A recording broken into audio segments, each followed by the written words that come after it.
Hello, everyone. Welcome to Unique You. And today I have India's leading career and college coach and counselor, Himanshu Dev, here with me. Welcome, Himanshu. Thank you for having me here, Dipti. It's such an honor to have you. And we would love to know a bit more about your journey and your life. How did you get into career and coaching for kids?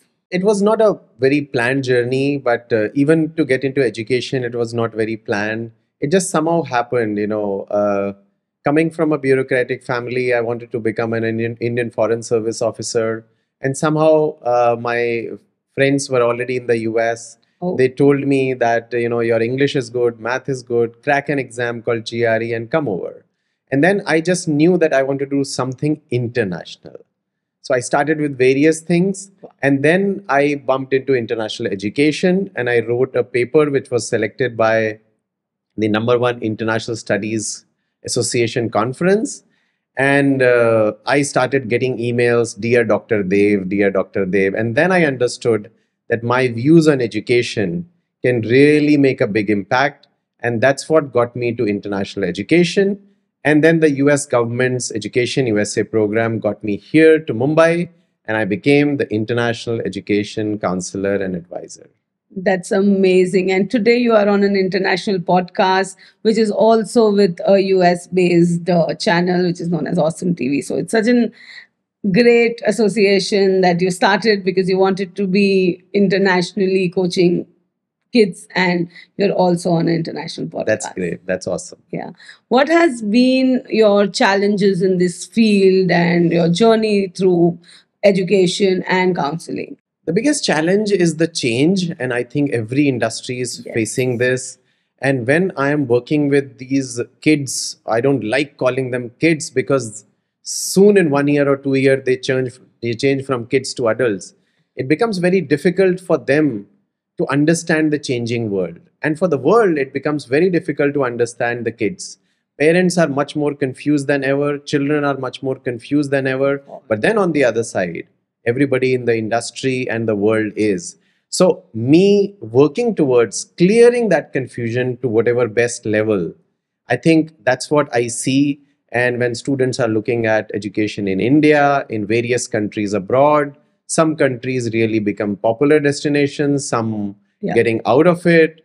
Choosing the country, choosing the career is becoming much, much more important. Choices of life, which actually make or break your life a lot. So, Absolutely. I feel much responsible every year by doing this. And it's a big responsibility, but happy to contribute to each and every child making the right choice in their career. Saying that, could you share us an experience that you would really recollect and say this was one of the best experiences with a certain child that you had, and and today probably some success story, one particularly that you feel that, oh, this is like a milestone I could achieve?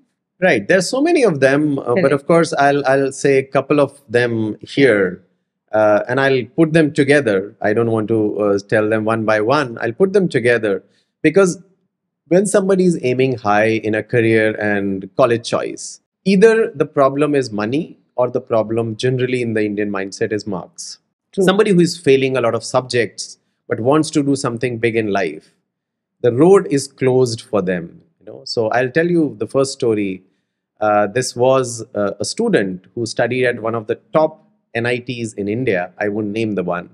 But then he came up to me and said, Himanshu sir, I want your frank opinion. Should I even think about applying abroad for my master's? Because I want to apply to a dedicated automotive research center. We know how many of our children are really interested in cars and automotives. But then we don't teach them how to make the best cars at our institutions. Nothing against the institutions, because that's how the curriculum system is. It teaches you what are the kind of cars, what is mechanics, what is dynamics, what is fuel stuff and all that. But then this guy really wanted to make a car. So he said that I failed in 25 subjects. As in Mumbai, we call it ATKT.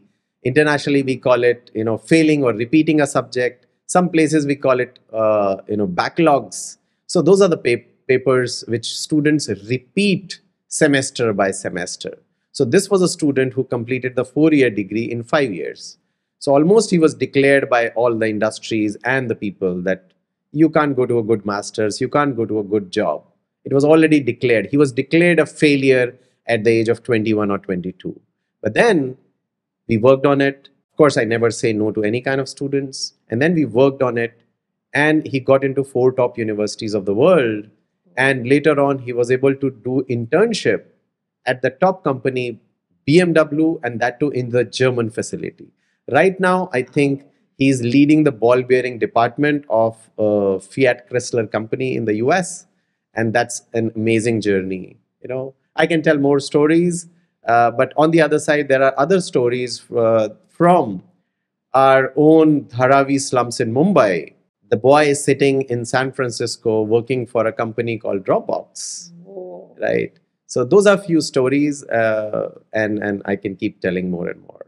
But that's I want to give that hope. If you don't have money, if you don't have marks, you should not consider yourself a failure, because you're just telling that you can't do this, but you can do 1,000 more things in life. absolutely. I think, like you rightly said, I think it's so important that you give chance to any and every student, because I think I have known personally, since my daughter is a teenager now, that a lot of counselors are going to be like, oh, I only take kids who have probably like this percentage or is, Right. at a certain level academically. I can only groom those. Then why would a counselor be there? Right. Yeah. So that's true. I know that's an observation. That's not a question. But I would comment on it that yes, there are different filters which are created, and whatever I've seen, the kind of work which you do, I think you've been trying to break those filters. So we come up with a society where the filters are already there. So to the children, we tell them what does it mean to be a smart child. We tell them what does it mean to be a good boy, good girl. What does this good boy and good girl mean? That I think really, really messes up with 90% of the students. Although, on the other side, being good also affects you badly. So because I come from a background of trying to be a good boy, but then I didn't develop 90% of my things. I just tried to follow instructions. And this is what happens. A lot of people who are ticking all the boxes, Yeah. even they do not achieve the best in life. On the other side, when there are kids who really cross all the boxes, even then they could be super successful in life. So for me as a career and college counselor and as a mentor, it's my job to be available to that child and develop that, treasure that and develop that child in their own way. It cannot be that you have to have this or that. I have never done that.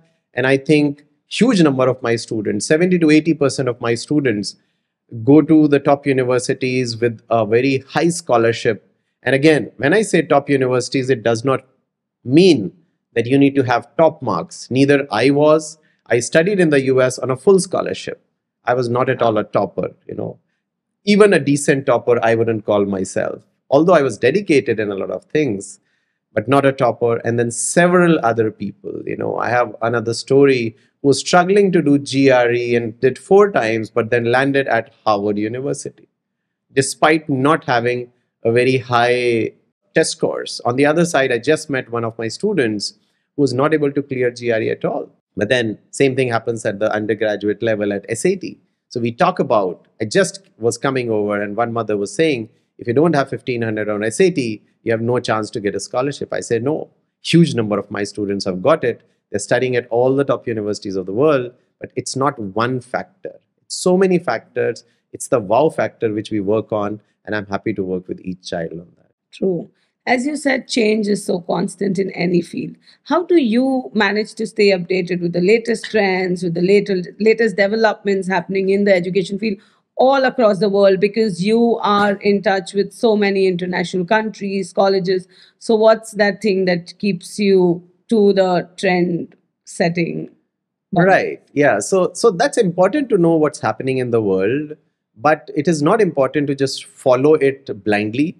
So I think to know what is happening around the world is talking about. A lot of parents have started to tell me, sir, why did you tell her to do business and marketing, and why not data science, why not artificial intelligence, why not machine learning.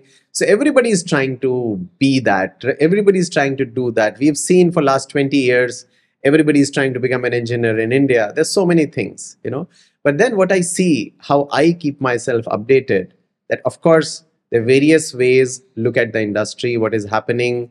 Look at the universities, what they want to share. It is not just about what we want to look at. What are the universities which they want to share? I was just on a recent month-long trip to the US, and I was still so surprised. I am seen as one of the most knowledgeable folks about especially the US higher education, and other countries which I work on is UK, Australia, various things. Things go up and down. But then the thing is, one, you visit those places. Second, you meet those people. And then, of course, to top it, learning can never end. Every day there is a parent, there is a child. My wife also professionally works on this. Every day there is a question which I don't know an answer to. Every day means there are 300 questions in 1 year which I don't know an answer to. And I know 24 will go the same way, 25 will go the same way, right? I'll keep learning and I'll keep sharing my learning. And I think that's what keeps me going, and that's what keep my students and parents going too. We can't stop True. learning. We can't updating ourselves. We have to update ourselves on a daily basis, just like how we update our apps on our phone. That's so well said. I think that's the right answer.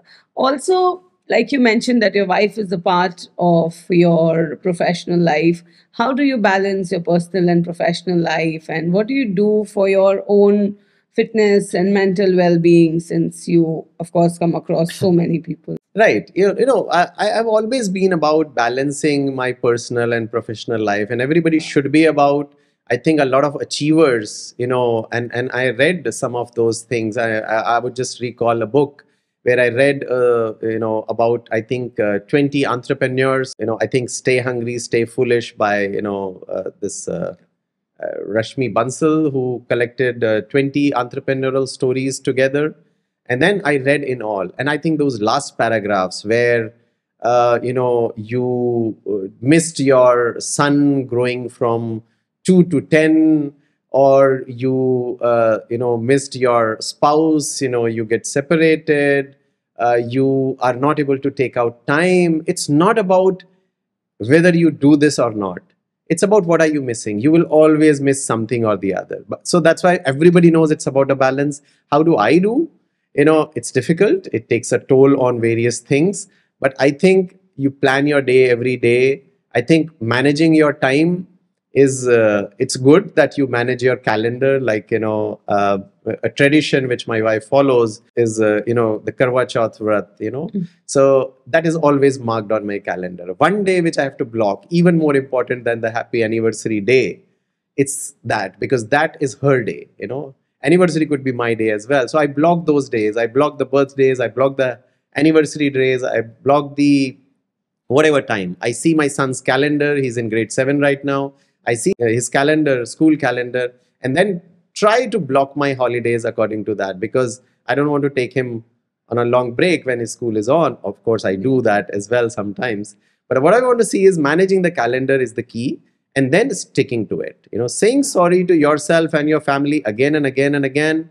I know they understand, but making it a habit and telling them that actually I'm doing this for you, because this is what we do a lot of times. We tell our family that we are doing this for you. But if they don't understand, it doesn't make much sense. I don't know whether I'm able to explain it, but a simple way is even your personal things. If you want to go out on a Friday night for dinner, block your calendar. Just have one calendar, put it on Google Calendar or whatever you want to, that 6 p.m. till 9 p.m. you're going for a dinner with your family, and follow it just like you would follow cracking your biggest deal in business. So, what has been your inspiration to be in this field, as well as who would you call your mentors in this journey? I would really love to know that. What I see, I have a lot of mentors, of course, and I give them credit from my heart and mind. Sometimes I post it on social media. I keep saying that sometimes it could be too much, but then I really believe in mentorship. And from my side, I want to promise each and every student and family that mentorship cannot end. And that's what I've seen in my life. If not every day, every few days, I would message my mentors. And like to give an example, so I was a very reserved child. I wouldn't speak. And I think even this much, which I spoke on the podcast, I wouldn't speak this much in one entire year. So if you talk to my childhood friends, and they would be like, for 2 hours, I would speak maybe 3 words or 3 sentences, something like that. So my childhood friends tell my wife that Himanshu is an upgraded version which we have offered to you now. So how it was that for me, it was like I would say, never say no to my teachers for various things, but anything other than that, let's say extracurricular activities. I was very good in languages and, of course, various other things. Let's say my English teacher recommended my name to a debate competition or something like that. I would clearly say no. I would just try to be away from limelight. So one of my teachers, and I could name him Dr. Dheeraj Mehrotra, who was my computer science teacher at City Montessori School in grade 11. So he saw that in me. He invited me to be a speaker, but I was a shy boy. And being shy was the biggest thing for me. I wouldn't talk to girls at all. What to think about, in those days, if you are not, talking so much to girls, maybe you'll make them sister. I wouldn't even make them a sister. That's how shy I was. I was proud to be a shy boy. So that teacher, Dr. Dheeraj Mehrotra, who is currently a principal of a school, so he invited me. He said that, Himanshu, you write so good. Maybe you, give me one of your articles. I wrote an article on banyan in a seedling, and it was published in one of the newspapers, a national newspaper. And then it went for a competition as well, and I won the second prize across India. And that was the first day when my whole class, my younger brother studied in the same school. So he was surprised as well. How come he is on stage? So I came on stage almost for the first time in my grade 11, right? But that was the turning point. Later on, a lot of mentors which I found at college, one of the teachers who taught me not to be arrogant and to be down to earth at the same time. So I learned the confidence and down to earth at the same time. I really thank those two teachers at my college, Dr. Lakhawat and Dr. Borgia. And then, of course, it goes on and on and on. And then my mentors in the US, where I didn't do very well in the first exam. And then later on, that paper which I told you, which actually turned me into Dr. Dev. I don't have a PhD yet, but those are the kind of mentors. So I would say a mentor is always there. It is our job to find them and see what they want to see in us and try to show it to them, open our heart, open our mind. And it is very, very important thing in life to find your mentor. That's what it is. And all the best to search your mentors. Lovely. How do you see the role of career counseling evolving in the future, and what are the prospects of growth in this field? One important aspect, which we are seeing is that the internationalization of this career in college. When you're looking at a job, you're not just looking at a job nearby. When you're looking at a college, you're not just looking at a college nearby. Gone are those days where you would just look at going abroad or just keeping the world at one place. Plan A, Plan B, Plan C, Plan D is the way to go forward, right? You should go for the best plan according to you. How do you do that? It's not an easy way. Even while working with me, I tell every family that my job is not to make it easy. My job is to make it possible, right?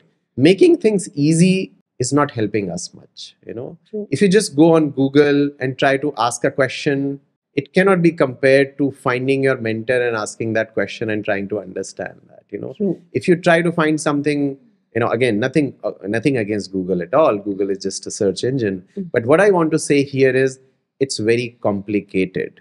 It's not easy to find your career and college, but don't try to make it easy. Try to make it possible. I'm repeating it because that is the only way. It's a hard work. I work a lot. I work a lot with my students and families, and I want them to work on it as well.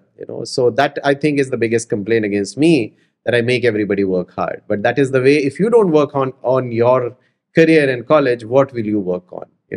You are ready to work hard for others, but not for you. I think that's the biggest disservice you can do to yourself. So what I see, that it's a long process, it's a detailed process. Make it personal, make it unique, make it detailed, and make it authentic. Also, could you share with us your upcoming projects or goals in career counseling for yourself that you've set, that you really want to get that goal achieved? Right. So I think in career and college counseling, what I see, and through various research, because I work with students and parents, but I work with a lot of governments and work with a lot of organizations as well. So I do research of it. So in research and through observances, what I see is that 7 out of 10 students are making wrong choices of careers and colleges. In my lifetime, even if I am able to bring that from 7, the wrong choices, to 6, that means 4 people started taking right choices. That's sort of my mission. Maybe the 20 years of active life, or maybe 20 years of further life, which I can look at being a little less active but more impactful. What I see is that this is what I want to achieve. And the other thing is that I work with multiple stakeholders. I can't just sit with the student and try to create a world for them. I really want people to come together. I really want the society to think about it. I really want the governments to think about. So I work with governments, organizations, various associations. I'm member of various international associations, which, some of them I am a board member, some of them I am an advisory. Some places I'm not able to take out a lot of time, but I try to.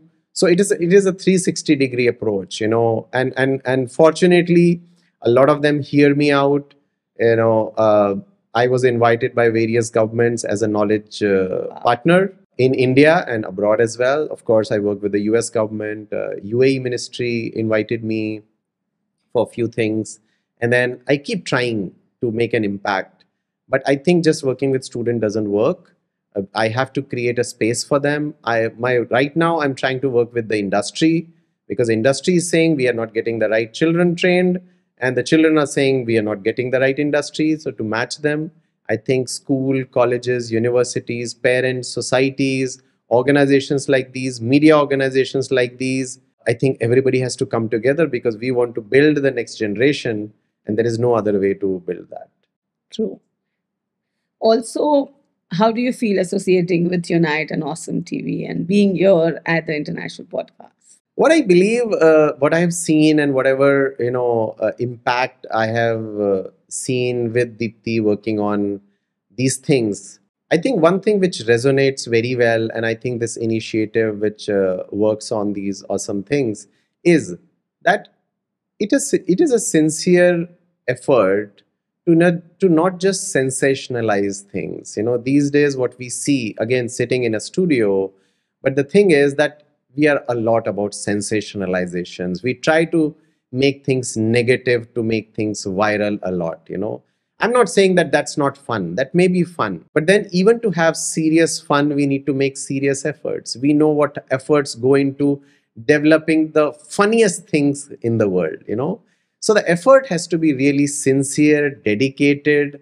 And I think I can see that whatever amount of time I have witnessed this, I've seen real hard work, real sincere effort, real network, and not just trying to do things for the limelight and sake of it.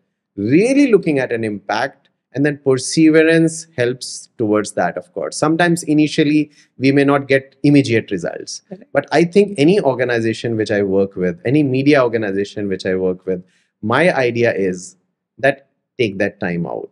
Take that time for yourself and to create an impact for society. We know we work on hard deadlines. We want something to be delivered not just in days, but actually by 3 p.m., by 4 p.m. I've seen that from media organization. I think if we are patient and we are perseverant, we work towards it, I think we can create a great future for our children, the society, where a lot of people are suffering for various things, not having one reason. But I think sincere efforts are really, really lacking in this world. And I appreciate this platform for that sincere effort and being patient, not just running after the success.